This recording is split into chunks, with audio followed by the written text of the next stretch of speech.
మెల్లగా తెల్లారిందో ఎలా వెలుతురే తెచ్చేసిందో ఇలా పోసి నవ్వులతో మెరిసే పసిపాపల్లా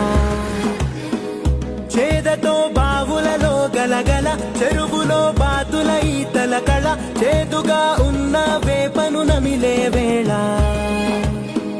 చుట్ట పొగ మంచుల్లో చుట్టాల పిలుపుల్లో